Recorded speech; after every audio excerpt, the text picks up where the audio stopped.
fans would come to me and say, "Why were you so mean?" And I would say, "Look, I wasn't mean. I was trying to save the Federation." Picard was like, Mr. Softy and humane, and that was important. Not soft, but always taking the humane side. And I had to represent, the principle that would not, let the Borg get away with anything. For example, you don't want a character to be one-dimensional.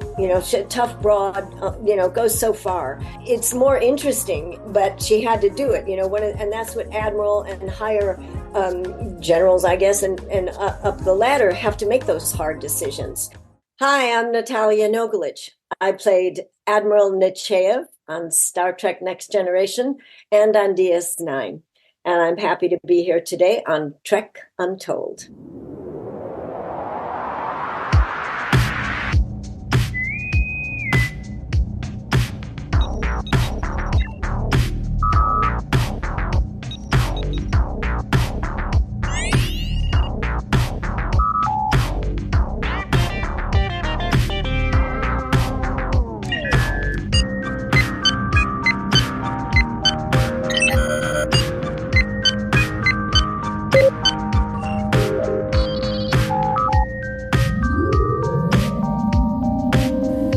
Welcome to Trek Untold, the Star Trek podcast that goes beyond the stars. I am your host, Matthew Kaplowitz. Starfleet brass has an unenviable role of upholding the laws and standards of the Federation, and that often means being at odds with our favorite captains. Today's guest on this podcast is one of those characters whose position on the food chain meant taking no prisoners when it came to enforcing the rules, but there is more than meets the eye to her character besides her attitude. Natalija Nogulich played Admiral Nechayev, a no-nonsense, high-ranking Starfleet official across two different series, beginning first in Star Trek The Next Generation in Chain of Command Part 1, followed by appearances in Descent, Journey's End, and Preemptive Strike. Following her time on TNG, she showed up in DS9 in the episodes The Maquis and The Search, once again reprising the same character. Admiral Nechayev dressed down Commander Riker, sipped tea with Picard, and made Commander Sisko's life a whole lot harder on his space station. Chances are you've also seen Natalija in some of her other roles, which date as far back as the late 70s. She's been in things like Cagney and Lacey, Designing Women, Tales from the Crypt, Father Dowling Mysteries, Murder, She Wrote, Picket Fences, Frasier, Home Improvement, Caroline in the City, Criminal Minds, more recently Fuller House, and many, many more shows and films. Despite Natalija playing such forceful and sometimes foul characters on film and TV, she's nothing like that in real life, and is easily one of the nicest people you can possibly chat with. If you're in the New York area this summer, she'll be appearing at Trek Long Island 2 from May 31st to June 2nd, so you can meet her in person and find out for yourself. So let's put on our finest dress uniform and rise for the Admiral as we spend some time getting to know Natalija Nogulich. But before we start our chat with this week's guest, I want to remind you to please follow Trek Untold on social media, including Twitter, Facebook, Instagram, and TikTok. You can find this show on all of those platforms simply by searching for Trek Untold. Make sure you subscribe to this show, whether that's on the audio platform of your choosing or on YouTube, where the video version of this show lives. And speaking of, make sure to check out our YouTube channel more frequently for episodes of our new mini show, Tales from Trek Untold, as well as other sci-fi goodies. And of course, don't forget to leave ratings, reviews, comments, and whatever you can do no matter what platform you're on to enjoy this podcast and show others that you're digging it too. If you want to support this show financially, please consider becoming a Patreon member at patreon.com/trekuntold. Shout out to Trek Long Island, who is having their second annual convention this summer at Hop Hog, Long Island, New York, from May 31st to June 2nd. Headlined by Melissa Navia from Strange New Worlds, Armin Shimmerman, Chase Masterson, and J.G. Hertzler from DS9, Ethan Phillips from Star Trek Voyager, and Gabrielle Ruiz from Lower Decks. Among many other modern and classic Trek shows, this 3-day event will feature autographs, panels, including some with yours truly, and other ways for you to hang out with the stars and meet your fellow fans. You can learn more about this event or buy tickets for it at treklongisland.com. Now, without further ado, let's go ahead and beam in this week's guest. Computer, access interview file. And joining me on the other side of the screen right now, I wish I had the proper boson whistle from the Navy, because we have an admiral on deck today. We're joined today by Natalija Nogulich. Natalija, how are you? I'm doing well. I'm so happy to finally meet you directly, Matthew. Likewise, I've been saying like you're one of those names on my big list of Star Trek folks to talk to since like day one. So this really is a dream come true. It's so exciting to be first staring at you virtually across the screen. I'm going to try and not get all the goosebumps, but this feels like a big one for me. Oh, thank you. I'm honored. Thank you so much. So we got a lot to cover today, but I kind of want to start with just kind of seeing a little bit of your background. And Mhm. I want to start with Natalia. What's your earliest memory of Star Trek? Did you grow up as a fan? Oh, wow. I have to be honest, I wasn't a huge follower, but I do remember watching, obviously, the original series with my family, and my sister was really an avid fan of the original series. I liked it, I wasn't as crazy about it as I am now. Now that I participated in it and gone back and watched everything and met the people, I've certainly it's gotten inside me in a different way. And I got to say, I've spoken to a lot of fans who have met you at conventions, and I do just want to right now up front, before we even get any further, just thank you for like how great you are with the fans. Like everybody has said such great things about you. I'm excited to meet you coming up later this summer at Trek Long Island 2. Yeah, I've really heard just like amazing things about you. So yeah, the bar has been set high, Natalia. Thank you, Matthew. I'll tell you, I enjoy the convention so much. I enjoy meeting the fans. I don't consider it labor at all. And I spend a lot of time talking to them. And sometimes it annoys some of the people that are behind them waiting to get, because I'll get all involved with how they are doing. I've also had some fun times with fans coming up to me and saying, well, what? You're so nice. And you were such a bitch to poor Captain Picard, and here you are now. Which is the real you? And I go, this is the real me. I was playing a role, and the Admiral had to keep him in line, and I had to kind of explain, that there's this thing called acting. There, I'm not necessarily that person, but yeah, I've had a wonderful time with fans, and I've had made a lot of friends that I've stayed in touch with, and that you know maybe not email. Well, yeah, some of them email me if they have a way to get in touch with me, or yeah, or I see them on an iMessage or something. It's a great thing. I've loved every one of them, and I'm happy to be doing this one coming up on Long Island. Yeah, I just love how much you've embraced the fandom and the fans. That's just really cool. So let's kind of get into the secret origin story of Natalia. I'd like to Okay, know where you okay, grew up, who your okay, parents were and what they did, and what okay, did little Natalia want to be when she grew up? okay. This will be fun. I grew up in Chicago, in the city. I come from humble beginnings. My dad was a construction worker, and then later he became a letter carrier. And my mom was a mom, and a short time she worked in a bakery and then in a factory when they bought a house and a little extra money was needed. But she was pretty much an at-home mom. She emigrated from Serbia. Then it was Yugoslavia. My dad has that same ancestry, but he was born in Chicago. Um, she immigrated legally, by the way, just FYI.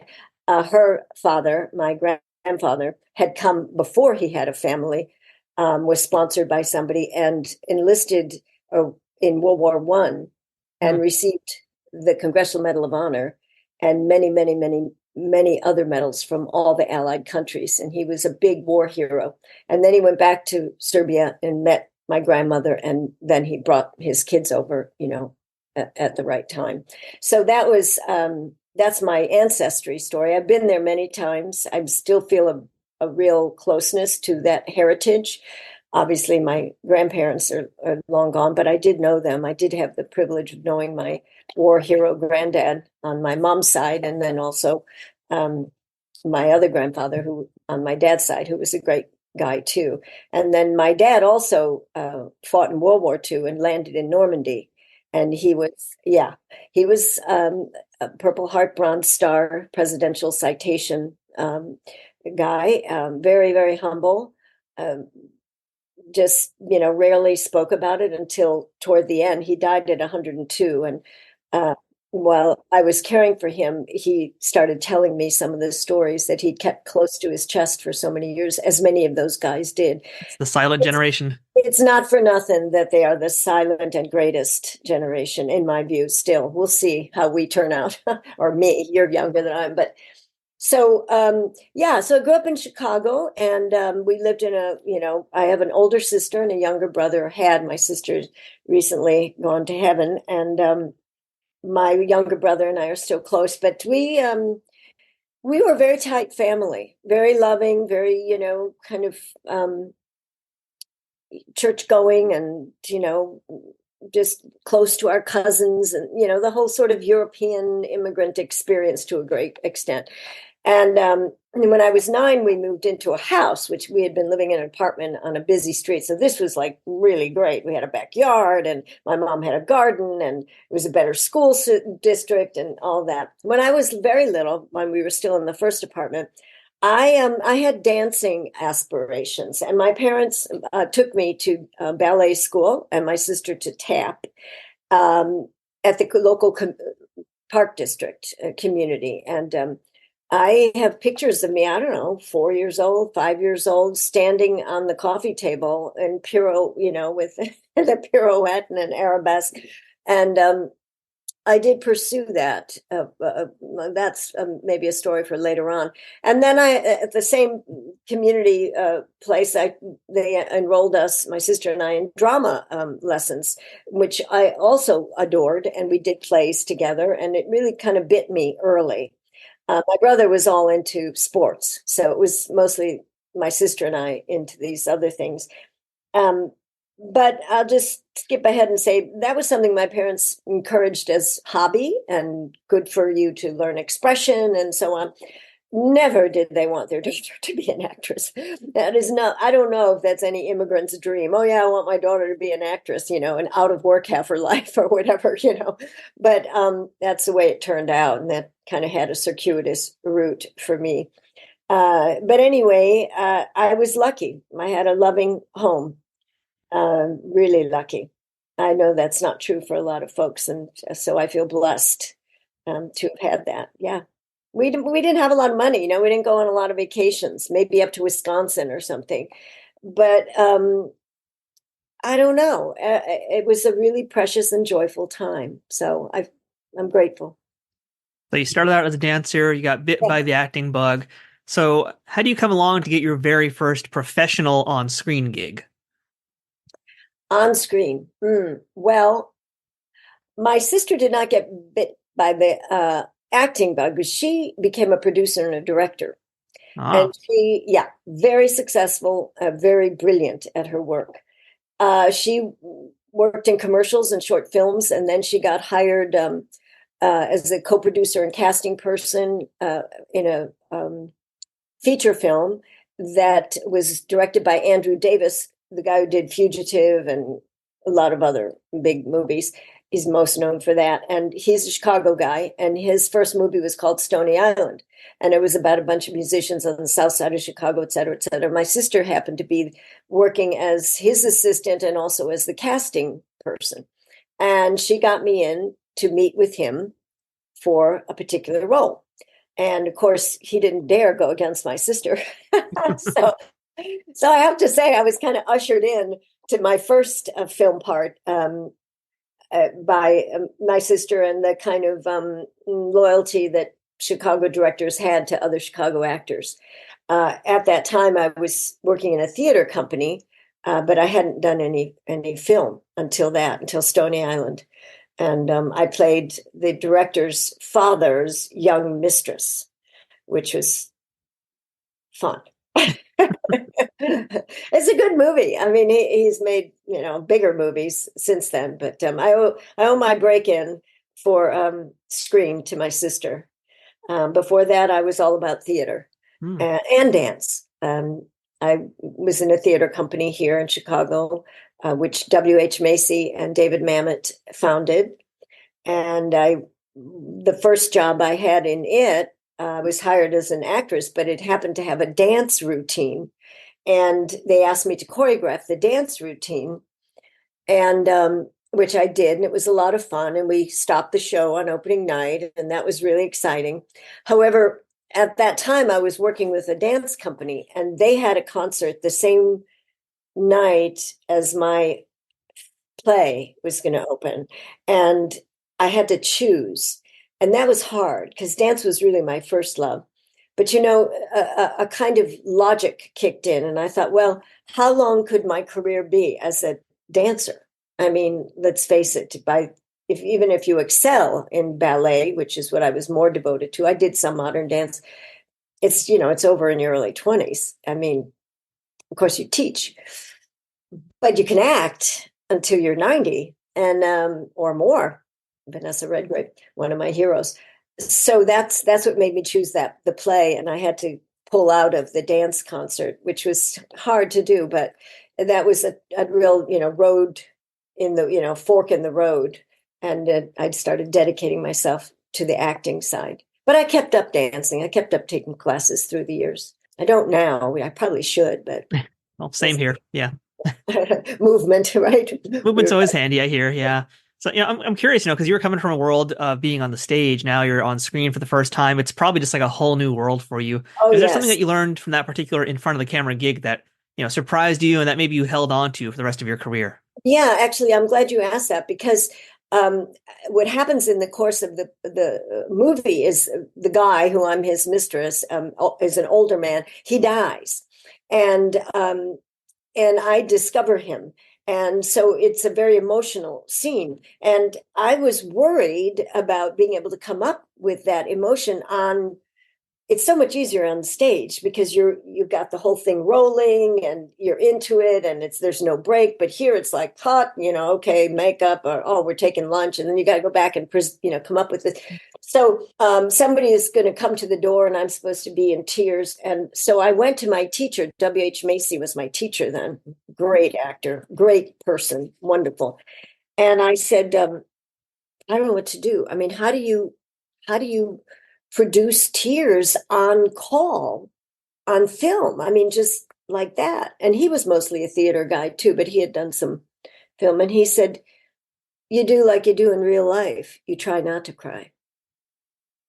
And I will never forget that, because it's true. Most of the time and I sadly recently know a lot about grief because I've had some losses in my family, as you know. And it's really true. You don't, I mean, in private is one thing, but when you're around other people, you do your best not to break down. And then, of course, you break down anyway. So he gave me that pearl that I that I kept in my treasure chest of lessons learned, and even taught it to other actors down the line, because actors always worry about that. How am I going to cry when I need to cry? And the fact is, deep emotion often doesn't entail tears. It's something else, something deeper.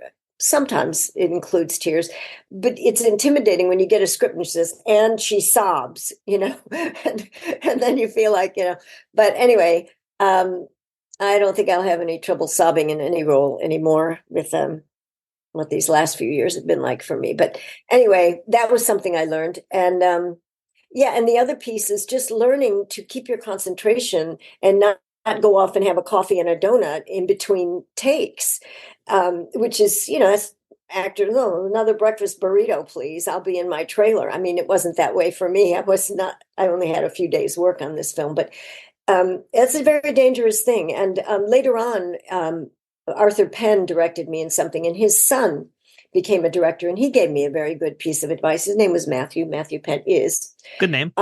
He said, yeah, amen. He said, don't leave the set. When you're on a break, don't go back to your trailer. Stay on the set in your chair or somewhere. Stay in the story.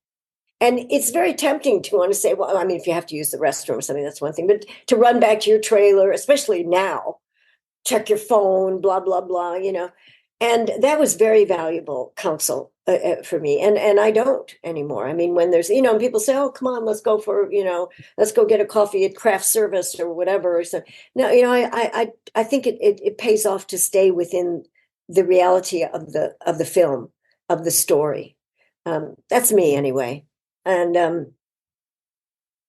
there's another piece that goes along with that, which is, I'm trying to remember who told me. I think I read it in an interview that Isabella Rossellini gave about her mother, Ingrid Bergman, the great.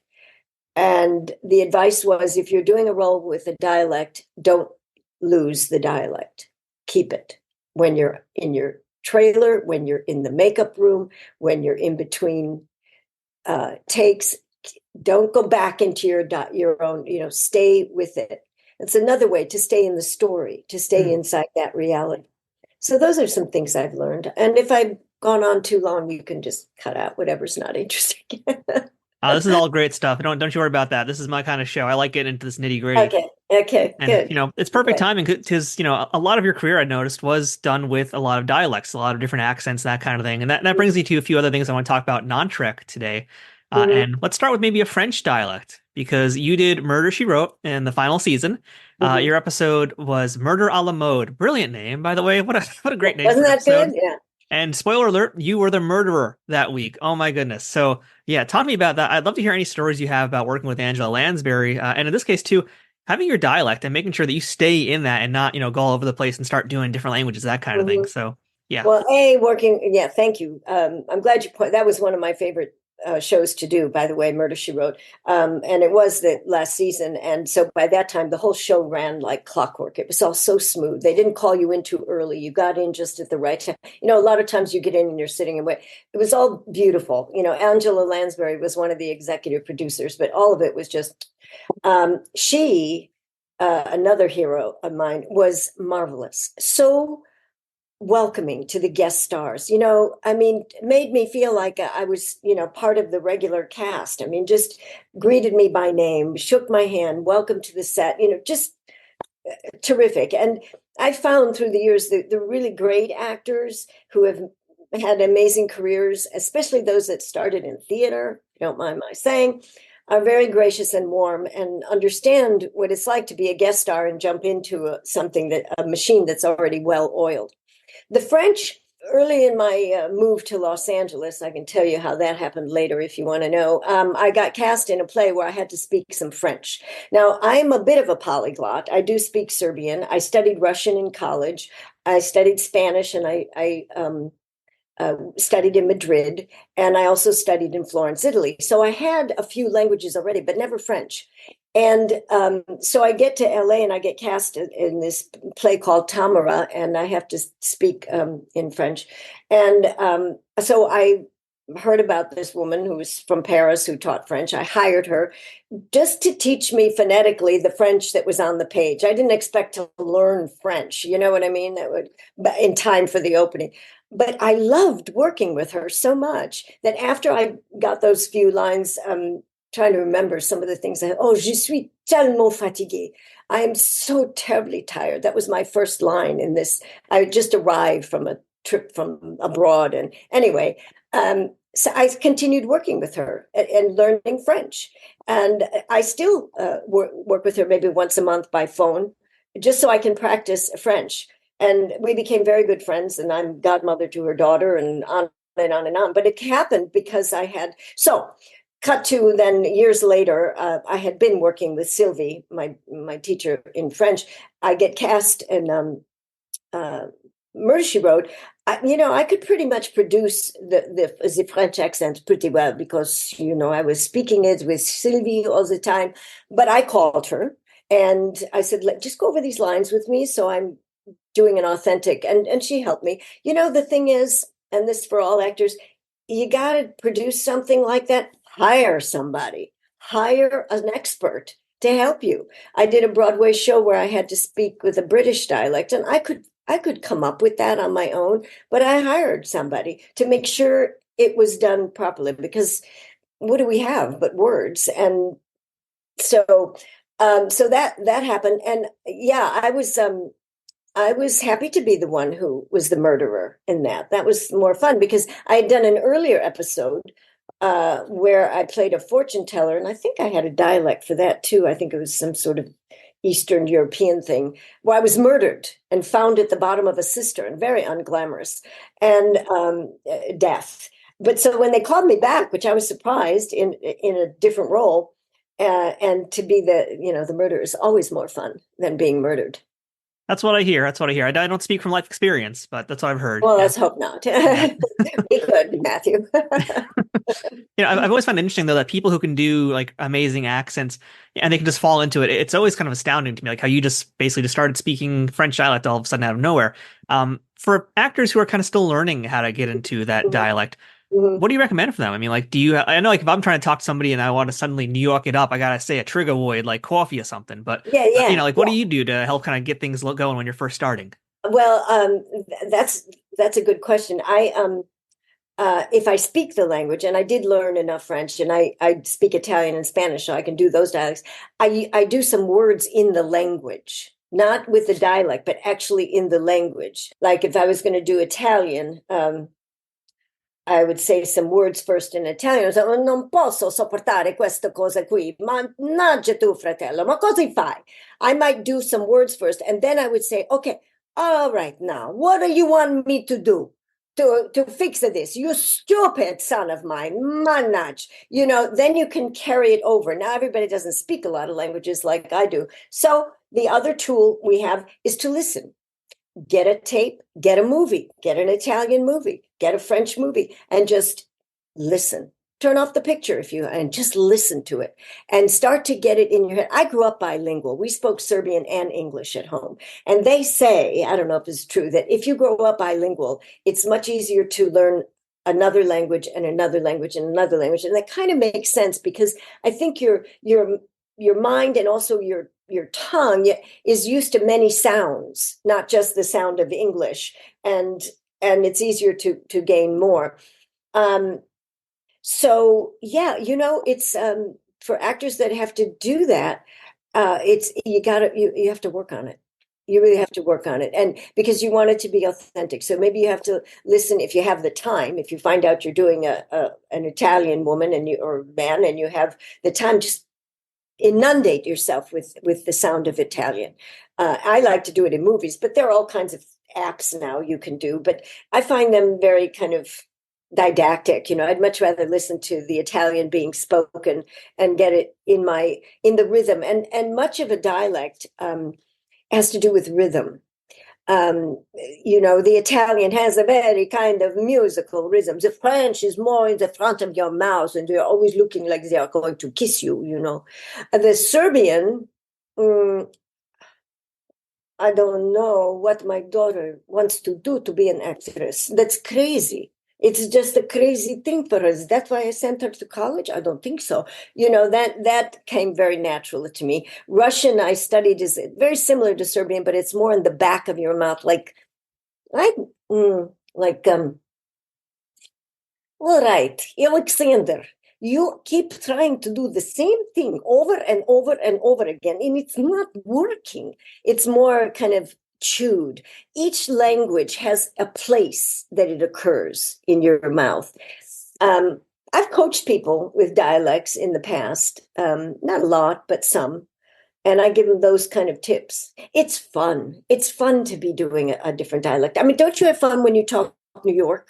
Oh, it's definitely fun. And I do have to admit, by the way, when you did your Italian voice, that just sounded like my friend's mom. That just scared the heck out of me. So, oh my goodness. No more of that one, please. Oh boy. Yeah. I thought I was in trouble. I actually like the New York, the new, I don't know that I lived in New York 6 years, but I don't think I ever really got the talk or the Brooklyn or but I love it. I love you can speak that way to me anytime. I think it's a very interesting dialect and very, it's catchy. Yeah, it has its moments. I mean, I don't like slipping into it. I try to fight it all the time, but there's certain words where I can't really help it. So it just happens. Coffee, like you said. Exactly. Yeah. I try not to, but I just gotta have my coffee in the morning. Oh, I did it. Yes. And it's and it's in you, right? Because that's where you grew up. Yeah. See, that's what it is. Well, it's funny, because you've done a lot of roles like with the Slavic accent, and that kind of brings me to another role I want to talk about, which is more recent for you. And that was your recurring role in Fuller House on Netflix. Oh, Berta. Yes, Berta. I love Berta. Oh my goodness. Yes, she was Russian, a person who had a bridal salon. And Berta, well, I don't know if she was exactly Russian or Eastern European. I don't know if they identified, but Some kind of anonymous Eastern a kind European of character. Eastern European, Berta. And so much of what I did with Berta was kind of combination of Russian and Polish and Serbian, because I thought they didn't identify where in Eastern Europe she was from. But it was so good for the character because the Slavic, they're so expressive.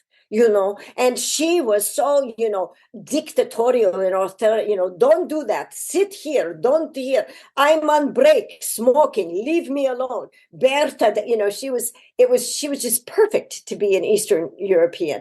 And I have actually some kids in the church I go to, their father said, oh, my kids just love Berta. They just keep playing the reruns of Fuller House because they like Berta. And then they met Berta, me.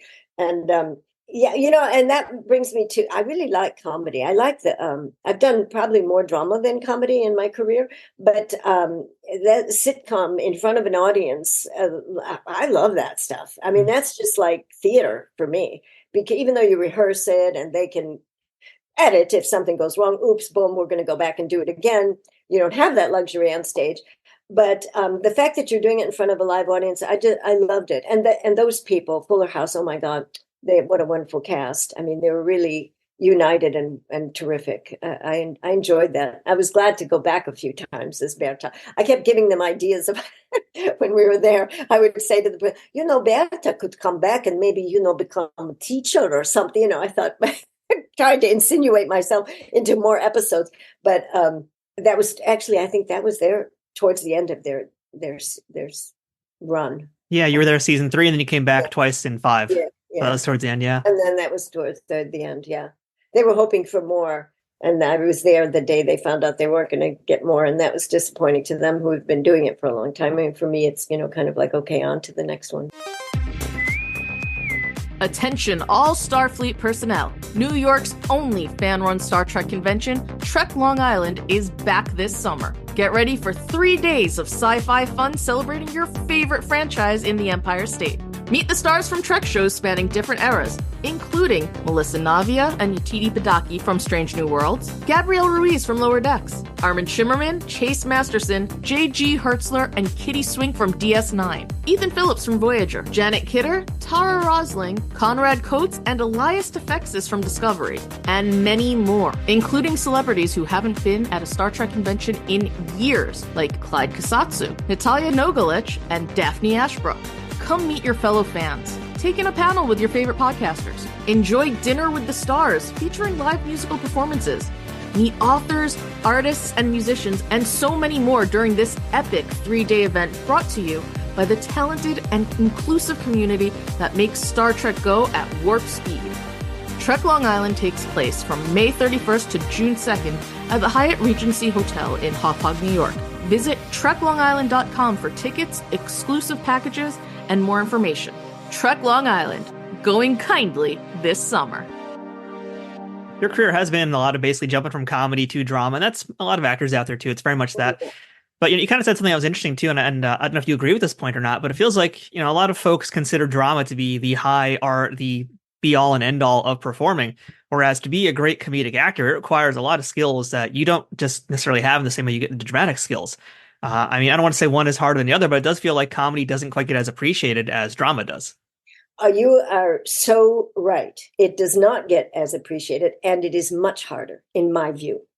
There's a story of an actor in the 19th century, Edmund Kean, I think his name was, and he, the story goes, I don't know if this is true or not, he was dying, and somebody came up to him and they said, you're a great actor. How will we go on without you, dying? He said, apparently, he said on his dying bed, dying is easy. Comedy is hard. and, it is, because the thing for something to succeed, in my view, in comedy, is you have to create the reality of it. You can't just, go for the joke or go for the punchline. You have to create the reality of the situation and actually play it with high stakes, and that's what makes it funny. It's you take like an old sitcom that is still highly regarded, The Honeymooners, Ralph, Jackie Gleason. And I mean, he was very serious about his demand to be the king of the castle and keep his wife under his thumb and all that. But he went to such high stakes about it and would get so angry if things weren't working his way that you burst out laughing because he was so extreme. The stakes were so high. If she didn't obey, a simple thing like where she put the potatoes or something, and he'd go off on it. That's one of the qualities of comedy is you have to have high stakes and you have to be real. And I always, this is going to sound silly, but you have to hit your consonants. Cat isn't funny. Cat can be funny. And that's more true in comedy than drama. It has to kind of spark off the stage or the screen. And you'll notice if you watch comedians, they hit their final consonants very, very well. But yes, I think what you said is true. It's much harder. People think drama's harder. Drama's not easy. Also, you have to create the reality and so on. But I think many talented comedians can do drama. I don't know that many great dramatic actors could do comedy. I mean, I would totally buy Steve Martin in a drama. I totally would. Yeah, he's amazing in Only Murders. Yeah, and I have, and there are others that are not coming to me at the moment, but yeah, comedy is much more difficult. I have such admiration for people who do stand up. I mean, I don't know how they do that. How can you stand up there and die or not? I saw a clip on my iPhone of Rodney Dangerfield. It was like 4 minutes. It was so brilliant. I mean, there were so many jokes, so many laughs in that short time. And I was thinking, how long did it take him to learn that, to create it, to write it, learn it, and do it that fast and that clearly? Genius. Yeah. You like comedy? You like watching comedy more than watching drama? Tough to say. I think I just kind of appreciate both the same way because, like I'm a lover of TCM, so I'll just turn on TCM and see what's on. Me too. Right? Yeah. So, I'll pick up new things I haven't seen before. I can appreciate Some Like It Hot just as much as I could appreciate a Peter Bogdanovich film or an Akira Kurosawa or anything like that. They all have their places. Oh, you just named some people I love. And I'm also a TCM junkie. I mean, any time of day you can turn it on and you're going to see something. It's always gold. Yeah. Always. Yeah. I love TCM. I like the old movies. There was a very great actor, Charles Durning, who's passed on now, and character actor. You've seen him in a million things. And his view was, if you want to learn to act, just watch old movies. Watch all the movies from the 30s and 40s that you can and learn from them. Their reality, their expression, their stakes, their clarity. They're not taking 10 minutes to have a mood move in on them, And I think he's pretty right. He's right on about that. All right. So Natalija, let's beam into our Star Trek discussion right now. You were Admiral Nechayev across 2 different Trek series, DS9 and TNG. And it started in TNG's 6 seasons, Chain of Command. Got to ask you, Natalija, had you ever auditioned for Star Trek before season 6? Yes. And I, was told, I can't remember the exact character, but I was told by my agent that my audition, I was too strong in the audition. I would come on, and I'm trying to remember what the character was, but whatever it was, apparently I hadn't analyzed it properly because I came on too strong and I failed at the audition. And I was very disappointed. I was familiar with the series, clearly, even if I wasn't a complete addict, as I eventually became. And so it was sometime later, weeks, maybe months, they called me. And I mean, not me, they called my agent. They said, we have a character, a very strong character. We want that actress to come back in that, apparently I made some kind of impression. And so I got the material and I studied it and I analyzed it, and I found the strength of somebody who would be an admiral, and coming from a somewhat military family. I mean, I kind of understand some of that, and it was lots of words. My first episode was lots and lots of when I dismiss Captain Picard, I had this long opening where I thought, oh my gosh, how do the regulars do this? Well, I did my homework, and I really believe in that. Actors out there, come prepared for your auditions, and I got it, and I was thrilled. And the first day on the set, you're always a little nervous, and they were welcoming, like Angela Lansbury. They created an environment that was welcoming, and I appreciated that. Jonathan Frakes, fabulous guy, and anyway. So we did a rehearsal of that opening monologue, and I did the rehearsal, and we did it all the way through. And I think it was I don't know, one of the gals, Sirtis maybe, I can't remember which one, said, "Oh my God, she knows her words. She did that in one take." And I realized that what happens when you're a regular is sometimes you don't have time to learn everything the night before. And so you've got the page under the thing and you're like checking in between takes.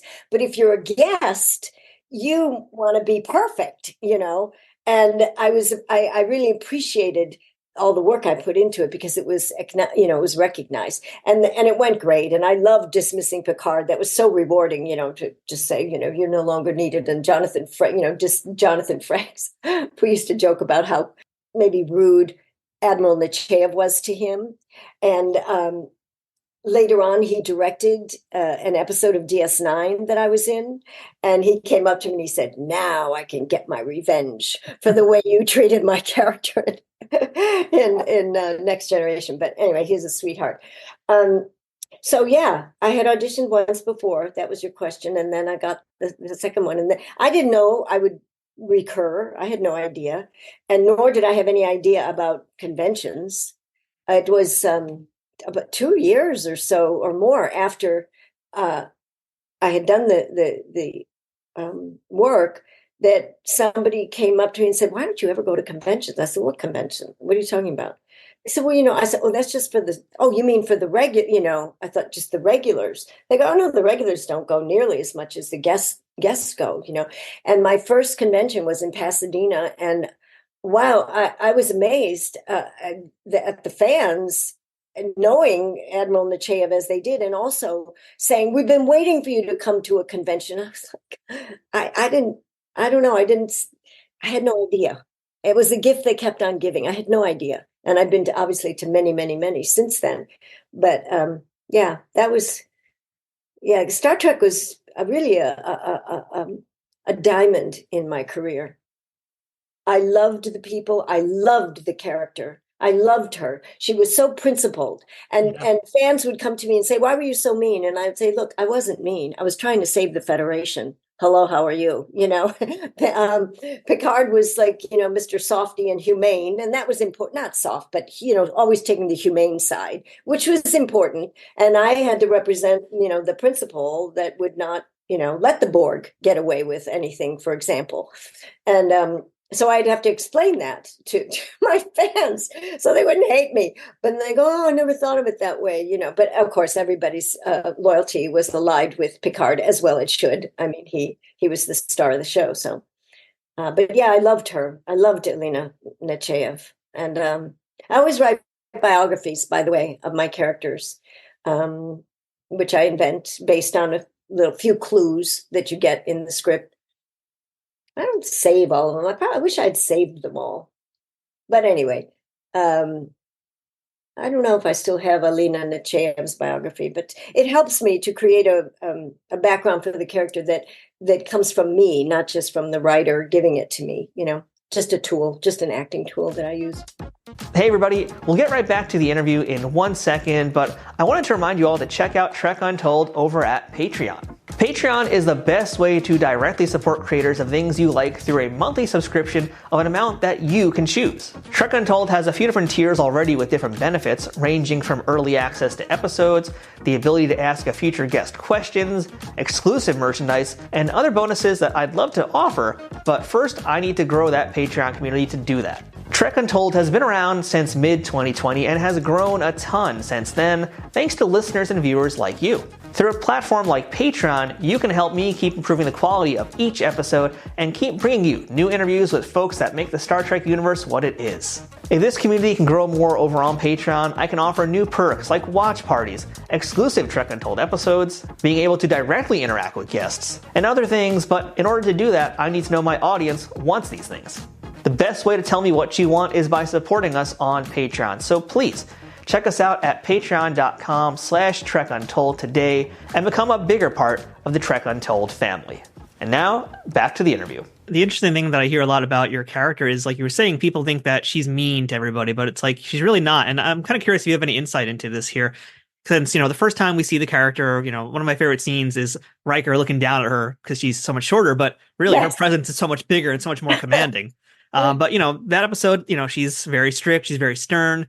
Then, we see her again a few more times in TNG, and now she's drinking tea, sitting down, hanging out with Picard. And I've always wondered, because we see her again in DS9, kind of back to her old ways. We can talk about that later. But as far as TNG goes, I always wondered, why she got so much softer. And I'm wondering if that was a choice that was made behind the scenes because maybe there was fan letters saying, why is she so mean? We don't like her, as opposed to them recognizing the fact that, you're an authoritative figure. I'm wondering if there's any sexism at play in the era, or any kind of insight you might have into why the character kind of changed a little bit and softened up a little bit. Well, I don't know if it was any fan letter saying I was too mean, or if the producers said, let's explore the relationship between Picard and Nechayev. Because, yes, I fire him. And yes, I dress him down for letting the Borg, get away. And however, with taking the Indians off the land, that episode, I always forget the names of them.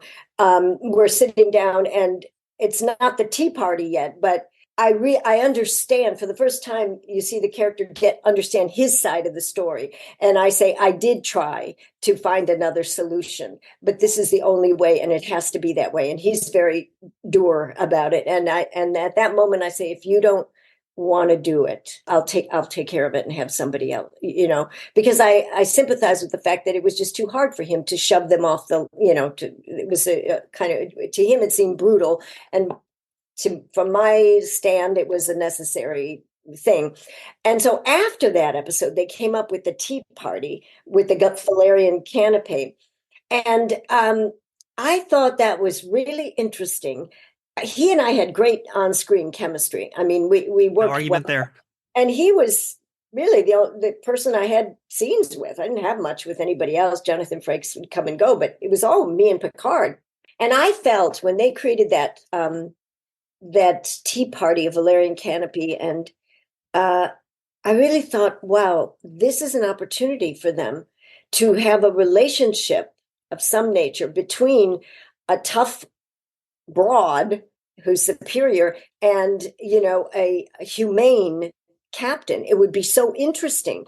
And even nobody said this to me, but I thought even if it developed into something romantic, or to what degree that could be expressed, I don't know, but I thought they were really onto something brilliant. I didn't have anything to do with it, but I was sure happy when it showed up.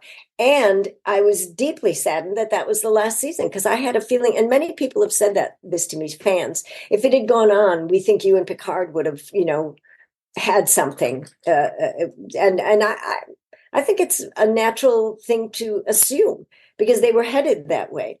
And also, from a producer's point of view, which I've never produced film, but I've produced on stage, you don't want a character to be one-dimensional, tough, broad, goes so far. And then it's more interesting if you see, well, she does have a conscience. She knows it was kind of a brutal thing to take the enemies, not enemy, the Indians off their native turf, but she had to do it, and that's what admiral and higher generals, I guess, and up the ladder have to make those hard decisions. And that's what, when I was doing my homework on it, I thought, I have to join the consciousness of the character who sees this as the bigger good. And it's not always easy to play that, because people want you to be sympathetic, and I played sympathetic characters as well, but not she was, a real challenge that way. But then they did make her more, I wouldn't say soft, but just more human and less authoritative. And I thought that was a really smart choice. And it's a shame we didn't go on further. That's a good way to look at it. She's more relatable as well. She still hasn't lost her authoritative tone, Right. but yeah, she's a lot more relatable now, and fans can get a little more behind her. Right. You're not going to push her around, but she's a human being. Yeah. Yeah. That was very smart on their part. And then, of course, with Cisco, I mean, he was just, disobedient. He didn't want to obey anything, and so we'd have it out. And in the end, I remember the second episode I think I did, he just has this big tirade, and I'm sitting there, and I just sit and I listen, and I let him go, and he goes on, and he rants and raves. And when it's over, my line to him is, "And you will carry out orders," or something along those lines, And so the authority was still there. And I think people in authority know that sometimes you do have to let people just rip, and they let it out, and in the end, it's still going to be your way. Yeah, he was great too. That was fun. But I was very, I just loved Next Gen. I really loved it. I mean, not just the episodes I was in. I just thought it was so great. Such a great series. The best, I thought. I mean, you might be a little biased, but Yeah, I think it might be. TNG is interesting too, because it has a pretty important cameo in it, and one of them happens in the second episode you're in, Descent, which is known for having the Stephen Hawking's cameo. Yes. And I don't know if you were there the day that they filmed that or not, or if I wish I had been. Yeah, I mean, did you hear anybody talking about it after it happened? I don't remember hearing anything, but I, obviously have long had enormous respect and admiration for that man, all that he is. And I wish I had been. That would have been a wonderful and a wonderful, memorable opportunity to meet him. Those series that have a long life, they're very smart to have these special cameos, that, nobody's going to forget that, and they can get them, pardon me, because they want to be in something that's successful. And we'd have to say that was a successful series. Roddenberry, what a genius, what a prophet. He was a prophet, really. That's think. DS9 now. It's different. That's a different series. Yeah. Oh, yeah. Star Trek jokes. Oh, me. Very funny. Very funny. Okay. Well, I do want to go from, talk about authoritative admiral to hairstyles of the admiral, because one thing I noticed is your hair changed a few times. I was curious if that was your decision, behind the scenes decisions. No, not mine, but thank goodness that they did. The first you didn't like the pointy bun? Was so, well, I think actually to introduce a tough authoritative character, it was probably just right, because it looked like every strand was in place, and you don't want to mess with her. But again, in the interest, maybe they didn't know I was going to come back, and maybe they decided to have me back. I don't know if they know there's going to be repeat. They probably wait to see how it works out the first time, before they say, yeah, we're going to recur. And I think somebody gave them the note that it was too harsh. And so then my hair was pretty blonde then, more than it is now. And my bangs that they used, that was all my blonde hair. And then they added the piece in the back, which matched it. I wasn't, my hair wasn't that long then or ever. But yeah, it was, somebody came up with an arc for that character after the first episode. And think they realized, oh, this could be interesting, but, let's soften her up a little bit, give her, that second hairstyle was much more approachable. Yeah. But I think the first one, it was right to introduce her that way, kind of like the Iron Lady. It kind of reminded me of like Tippi Hedren from The Birds. Yeah. Wow, what a good correlation. Yeah, you do Like, know your old movies, don't you? I try. But he has very much that kind of icy blonde, stern. She doesn't care Yeah, what you think. mhm. She has to do what she's going to do, and you're in the way. That's it. Get on the bus or get out of my way. Yeah, That's an old New York expression, actually. there you go. So we haven't seen Admiral Nechayev show up in any of the new shows, but I mean, technically, the No, character is still in the time frame of like Lower Decks, and maybe anything new they might be working on. So, what do you think, Natalia? Could the I, Admiral perhaps have one more ride? I pray. I pray. I would so love to have been on Picard, but it didn't happen. But I would. But it. Yeah. My goodness. I, I think that this is going to sound self-serving, but I think it'd be wise for them to bring back a character like mine that was so. I mean, even if they age me or whatever, but that was um, effective. I'm not going to say I was the most popular in the world. I was, fairly popular, but there were many others. But I was so effective in that kind of running the show thing. It would be. I think it would be wise for them to consider that anyway. And God knows I'd love to do it. And yes, it's on my prayer list of things to do. I don't like to call it a bucket list. I call it a prayer list of things I like to be able to go back to. Yeah, that would be fantastic. I've seen Patrick Stewart at a couple of conventions, and we always have a warm connection, and we chat a bit. And he's a wonderful person, really. I mean, just heart of gold. Well, fingers crossed we get it to happen soon.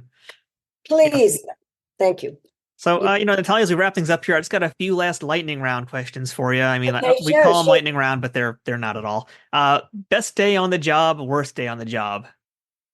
That could be for anything, theater or screen, film, whatever. Star Trek or Anything. ooh, best day. I hate to betray Star Trek, but working with Jack Nicholson in the movie Hoffa as his wife was just absolutely so thrilling. Worst day on the job. I was an understudy on Broadway in a play with William Hurt and Harvey Keitel, and I went on one night and I tripped, and that was and fell on the stage. I mean, I got right up and continued, didn't miss a beat with the dialogue, but that was like I wanted to shoot myself afterwards. But anyway, I'd like to redo that one. If my audience who's listening or watching today could only watch one thing of you, whether it's again on stage or on TV film, what would be that role that you're most proud of that you think best represents you? Hmm. I don't know if anybody can access this. It was a TNT series called Lazarus Man, in which I played a double spy during the Civil War, right after the Civil War, who disguised herself as a prostitute. And I had the French accent, but really I was from Georgia. And she was so complicated and it was so brilliant. And I did 6 episodes of it. And then Robert Urich, who was the lead, became ill, and TNT canceled it. And he got well, and they wouldn't it was cancer. And he got well, he survived, and they wouldn't reopen it. And he went on to do another series, God bless him. And then eventually he passed. But I loved her because she was so complicated. That really showed a lot of colors for me. I'm going to have to do some homework and see if I can find it. Yeah, you can find it, but it's hard. You have to. I have some episodes of it, but yeah, I mean, and I'll never forgive Ted Turner for not reigniting it, or at least putting it on one of the, put it out on Netflix or something. Yeah, something. You can find it, but you probably have to bootleg it. Yeah, I'll see what I can do for you. All right. How about something that you know today that you wish you knew when you were younger? I trust that I get the roles I'm supposed to get, and I'm at the place where I'm supposed to be. When I was younger and I didn't get a role, I would weep. I mean, it was just, or I would be so depressed. And, I don't do that anymore. And I'll tell you a quick story. I was living in LA, and I was flown out to New York to audition to substitute to go into Lost in Yonkers by Neil Simon, and on Broadway. And I'd already been on Broadway, but oh man, did I want to do this play. And I studied and had to have a Bronx accent, and I studied it, and I hired somebody to help me, blah, blah, blah, the whole thing. And I did the audition, and he was in the audience and the director, and I could just tell they weren't responding to me. And I went across the street and to a restaurant and went into the bathroom, and I just wept. I so wanted this part. And I was drama queen. I tore up the script. I threw it away. I was just so upset. I got back to LA, and 3 weeks later, I was cast opposite Jack Nicholson in Hoffa. Now, which did more for my career, to substitute for somebody in a thing and after that, I thought, you know what? I'm going to trust that I am going to be placed at the place where I'm supposed to be. And maybe, I don't know why I was brought out there to audition and not get it. What I'm supposed to learn from that? Well, I learned that, you can't get every part. I did the best I could. And for some reason they choose someone else. I have to trust that that's okay. And I wish I'd known that earlier. In my 20s, I was just a basket case when I didn't get what I wanted. Silly. There's a bigger plan in place than my measly desires, So I don't suffer that way anymore. I can be disappointed, but I don't suffer over it. And I move on. It's like, okay, what's next? Go on to the next thing. It's really important. And for young people, trying out and auditioning and getting rejected, that's just part of the game. All those rejections they evaporate when you get one yes. One yes makes all the no's disappear. Well, our penultimate question kind of goes hand in hand with that last question here. What's the most valuable lesson that someone taught you, whether that's about life or your profession, that you still think about and use today? My dad, always be yourself. That's what he told me. Don't put on airs. Don't try to, be something you're not. Be yourself. And even Shakespeare said, to thine own self be true. But my dad meant it in the sense that, we had humble beginnings, but we were who we were. And there's no reason to put on any airs and try to be something other than who you are. Obviously, when you're acting, you're putting on a character, but that's a different thing. He wasn't talking about that. He was, be honest and be yourself. I still think about that. Great words of wisdom from my Normandy invader hero dad. Yeah. And last thing today, Natalija, what's the best thing about being a part of the Star Trek universe? Meeting people, meeting all these fans, having conversations with them, learning what a diverse group of people love Star Trek. From professors to, housewives to young people it's so vast. And what I have been privileged to enjoy at conventions, getting to know these people, the military that love Star Trek, they touch my heart. I end up giving away half my things to them. I'm so in awe and respect for them. It's really a privilege to get to know them. They come to meet me, but I like getting to know them. And I hope that continues, at the Hauppauge, Long Island. Look at that nice segue. That's good. That was good. Yeah, because you're going to be one more time at Trek Long Island 2, Hauppauge, May 31st through June 2nd. How about that? I can't wait. May 31st through June 2nd, I'm on Long Island, and I am going to be meeting more fans, and I'm going to get to meet you in person, and I'm going to have a great time. I love people, Have you been working on your Long Island accent? No, I was hoping you'd give me some tips. Yeah, you got to use the trigger word here. It's like Long Island. Long Island. Oh, yeah, the G. You drag the words a little bit more. Yeah, Long Island. I'm going to Long Island. That's good. That's a good start. Yeah, I'll go to Jones Beach one day. I don't know. Well, now it's starting to sound Russian. I say now you're a Jewish immigrant living in Long Island, but you're close. Yeah, right. The Polar Bear Club. I guess I better listen to Moonstruck or something to get sort of the New York accent. What do you think? That'll help. Yeah, I'll get you some homework. You got some time to get ready. Yeah, give me some homework. I want to blend in with the natives of Long Island. And I'm really looking forward to going back east. I haven't been to New York in a while, and I'm going to dip down into the city at some point. Okay, well, we're happy to have you back. Thank you. I'm so grateful, Matthew. This was so enjoyable. And I didn't want to do it for very long. I went, but here we are an hour later, and it just flew by as you predicted it would. And you're very good at this. You're very thank good you. at going and getting people to open up and yakety yak. So thank you for that and making me comfortable. Thank you. Well, thank you so much for being here. I love your stories. Love hearing everything I talk about. There's so much more we could talk about, but we're going to save that at Trek Long Island too. How about that? Okay, that's a deal. All right. I'll see you then. Thank you, Matthew. Bye-bye for now. That's it for this week's episode of Trek Untold. Thank you for checking it out. Don't forget to follow us on social media, whether it's on Twitter, Facebook, Instagram, or TikTok at Trek Untold, and subscribe wherever you are listening to or watching on. And that includes the audio versions on whatever platforms that might be, and our YouTube channel, youtube.com/@TrekUntold. If you'd like to support this show financially, please consider visiting patreon.com/TrekUntold to become a member of this show. And along with getting access to all sorts of wonderful perks, you'll also know that you're helping out this show continue to thrive, survive, and make new content all the time. I'm Matthew Kaplowitz. This has been Trek Untold. Thanks for watching. And until next time, always remember, fortune favors the bold. Trek Untold, the Star Trek podcast that goes beyond the stars, is powered by the Rageworks Podcast Network and affiliated with Nerd News Today.